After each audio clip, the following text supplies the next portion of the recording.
അനന്തപുരിയുടെ സ്വന്തം ബോളി റെസിപ്പിയാണ് കേട്ടോ ഇന്ന് ഷെയർ ചെയ്യുന്നത്. സദ്യയുടെ അവസാനം പായസവും പഴമൊക്കെ കൂട്ടി കുഴച്ച് കഴിക്കുന്നൊരു കിഡിലെ നൈറ്റാണിത്. മലബാറിലൊന്നും അധികം അവൈലബിൾ അല്ലാത്ത ഈ ഒരു ബോളി എളുപ്പത്തിൽ നമുക്ക് വീട്ടിലുണ്ടാക്കിയെടുക്കാം കേട്ടോ. അപ്പോൾ നമുക്ക് എങ്ങനെയാണ് ഇത് ഉണ്ടാക്കുന്നത് എന്നുള്ളത് നോക്കാം. അപ്പോൾ ഇതിലേക്ക് ഞാനിവിടെ 1 കപ്പ് കടലപ്പരിപ്പ് എടുത്തിട്ടുണ്ട്. നമ്മൾ പായസവും പരിപ്പുവടയൊക്കെ ഉണ്ടാക്കാൻ എടുക്കുന്ന പരിപ്പില്ലേ, അതാണ് കേട്ടോ.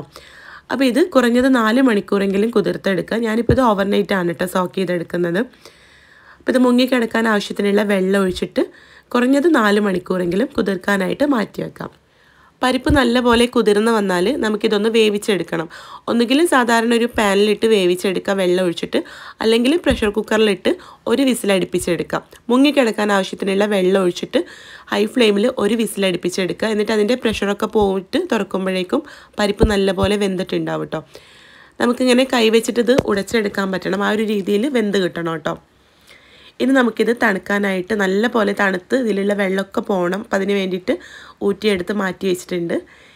ഇനി ഇതിലേക്ക് വേണ്ടത് പരിപ്പെടുത്ത അതേ അളവിൽ മൈദയാണ്. ഞാനിവിടെ 1 കപ്പ് മൈദ ഒരു ബൗളിലേക്ക് ചേർത്തിട്ടുണ്ട്.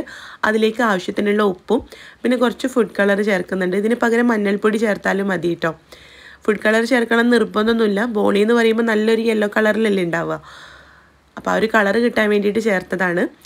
അപ്പോൾ ഇത് ആവശ്യത്തിനുള്ള സാധാരണ പച്ചവെള്ളം ചേർത്തിട്ട് നല്ല പോലെ ഒന്ന് കുഴച്ചെടുക്കുക. കയ്യിൽ ഒട്ടിപ്പിടിക്കുമ്പോൾ കുറച്ച് എള്ളെണ്ണ, അതായത് നല്ലെണ്ണ ചേർത്ത് കൊടുക്കുക കേട്ടോ.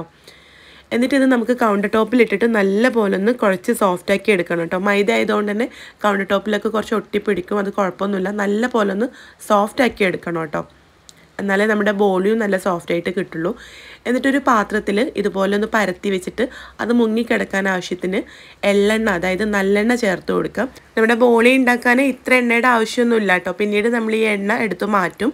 നമുക്ക് ദോശ ചുടാനൊക്കെ യൂസ് ചെയ്യാം. അപ്പോൾ എണ്ണ ചേർത്തിട്ട് അതിൽ മുങ്ങിക്കിടക്കുന്ന രീതിയിൽ ഈ ഒരു മാവ് വെക്കണം കേട്ടോ. എന്നാലേ ഈ മാവ് നല്ല പോലെ സോഫ്റ്റായിട്ട് നമ്മുടെ ബോളിയും നല്ല സോഫ്റ്റായിട്ട് കിട്ടുള്ളൂ കേട്ടോ. ഇനി നമുക്കിത് 1 മണിക്കൂർ റെസ്റ്റ് ചെയ്യാൻ വെക്കണം കേട്ടോ. അപ്പോഴേക്കും മാവ് നല്ല പോലെ സോഫ്റ്റായിട്ട് വരും. 3/4 മണിക്കൂർ ആകുമ്പോൾ തന്നെ നമുക്കിതിലേക്കുള്ള ബാക്കി കാര്യങ്ങൾ ചെയ്ത് തുടങ്ങാം. നമ്മളിവിടെ റെഡിയാക്കി വെച്ചിട്ടുള്ള പരിപ്പ് നല്ല ഫൈനായിട്ടൊന്ന് പൊടിച്ചെടുക്കണം. കട്ടയൊന്നുമില്ലാതെ പൊടിച്ചെടുക്കാൻ ശ്രദ്ധിക്കുക കേട്ടോ. അപ്പോൾ അത് മുഴുവനായിട്ട് പൊടിച്ചെടുത്തതിന് ശേഷം ഒരു കടായിൽ കുറച്ച് നെയ്യ് ചൂടാക്കിയിട്ട് അതിലേക്ക് പൊടിച്ചെടുത്ത പരിപ്പ് ചേർത്ത് കൊടുക്കാം. പരിപ്പിൽ കട്ടകളൊക്കെ ഉണ്ടെങ്കിൽ നമ്മൾ പരത്തിയെടുക്കുന്ന സമയത്ത് പൊട്ടിപ്പോകാനുള്ള ചാൻസ് ഉണ്ട് കേട്ടോ. ഇതിലേക്ക് നല്ലൊരു ഫ്ലേവറിന് വേണ്ടിയിട്ട് കുറച്ച് ഏലക്കാപ്പൊടിയും 1/2 കപ്പ് പഞ്ചസാരയും ചേർത്ത് കൊടുക്കാം. എന്നിട്ട് ഈ പഞ്ചസാര നല്ലപോലെ മെൽറ്റായിട്ട് വരുന്നവരൊന്ന് ഇളക്കി കൊടുക്കാം. ഒരുപാട് സമയമൊന്നും വേണ്ട, പഞ്ചസാര ഒന്ന് ഉരുകി വന്നാൽ മതി.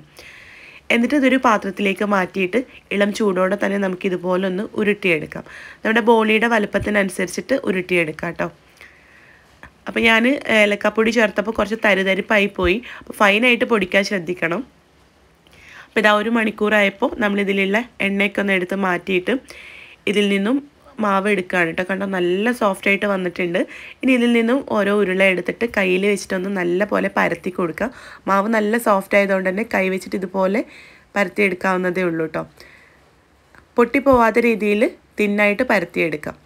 എന്നിട്ട് അതിൻ്റെ മുകളിലായിട്ട് നമ്മളിവിടെ റെഡിയാക്കി വെച്ചിട്ടുള്ള ഒരു കടലപ്പരിപ്പിൻ്റെ ബോളില്ലേ, അത് വെച്ചിട്ട് ഇതുപോലൊന്ന് കവർ ചെയ്തെടുക്കാം. എന്നിട്ട് എക്സസൈസായിട്ട് വന്നിട്ടുള്ള മാവൊക്കെ ഇതുപോലൊന്ന് എടുത്ത് മാറ്റിയതിന് ശേഷം ഇത് കയ്യിൽ വെച്ചിട്ട് തന്നെ ജസ്റ്റ് ഒന്ന് പരത്തി കൊടുക്കാം. ഇപ്പോൾ 2-3 എണ്ണം ഇതുപോലെ റെഡിയാക്കിയാൽ നമുക്കിത് പരത്താൻ തുടങ്ങാം കേട്ടോ. കാരണം ഒരുപാട് സമയം ഇങ്ങനെ ഉരുട്ടി വെച്ച് കഴിഞ്ഞാൽ ആ കടലപ്പരിപ്പൊക്കെ ഹാർഡായിട്ട് പോകാനുള്ള ചാൻസ് ഉണ്ട്. അപ്പോൾ 2-3 എണ്ണം ഇതുപോലെ ബോളാക്കി മാറ്റിയതിന് ശേഷം ഇങ്ങനെ കവർ ചെയ്തെടുത്തതിന് ശേഷം നമുക്കിത് പരത്തി തുടങ്ങാം. കണ്ടോ, ഒരുപാട് മാവതിൻ്റെ പുറത്ത് വേണ്ട കേട്ടോ.